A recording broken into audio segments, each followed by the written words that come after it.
Hello दर्शक बंधु मोर YouTube channel को मुझे पुणी थे स्वागत करुच्ची नुआ खाईर जुहार समस्त को।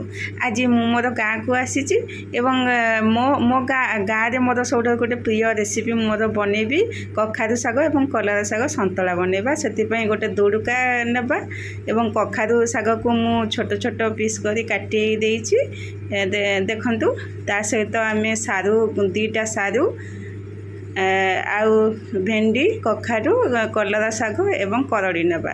तो तार प्रस्तुति प्रणाली करवा ताकू आम प्रथम काटी देई ताकू कखारु साग कलरा साग दुड़का कखारु को काटी देई आम प्रथम धोईदेवा सारू को मध्य धोई देई सेठी पकईदेवा।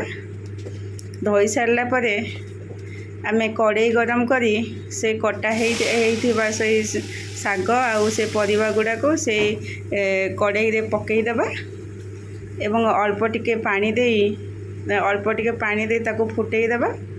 आपण देखि पाउथिबे मु केमिति सेटा प्रस्तुत करूची। धोआ जाइथिबा से गुड़ाक पानी दे ताकू टिके गरम करूची। कड़े रे गरम हो गलानी तापरे आम स्वाद अनुसार लुण टिके पकईदेवा। लुण पकई पुणी टिके ताकू चलईदेवा। तापरे सेटा फुटीगला परे आमर सेटा वर्तमान गरम होउची। देखि पारुथिबे से कलरा साग कखारु साग एवं ता सहित नैथिबा परिबा गुड़ाक तापरे आमे कटा होइथिबा भेंडी को मध्य पकईदेवा। भेंडीटा आगरू पकईलिनी कौन पाई कि सेटा लालुआ हो आगरू पकईले से साग गुड़ाक सीझी आसला परे सेटा पकईबा। ता सहित करड़ी टिके पकईबा। करड़ी टिके पकईले सेटा बेसी टेस्टी लगी थाए से कखारु साग एवं कलरा साग संतलाटा। तापरे कंचा लंका टिके पकईदेवा। कंचा लंका पकईकी तापरे आमे पुणी ताकू टिके गरम करदेवा। आपड़ देखिपे आमर सीझी आसला कखारु साग कलरा साग और ता भर पड़ता परिबा गुड़ाक सीझी आसला।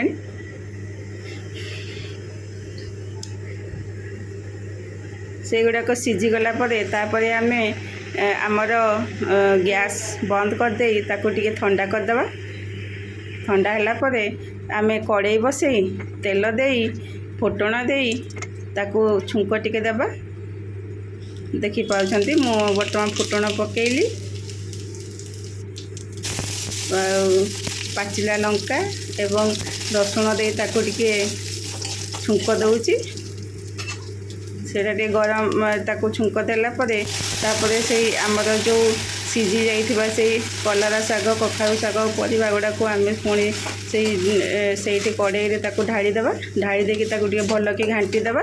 आमर वर्तमान प्रस्तुत हो जाइए। तापरे आम भात सहित ताकू खाइबा। बहुत बढ़िया स्वादिष्ट। आपण भी ट्राए करंतु।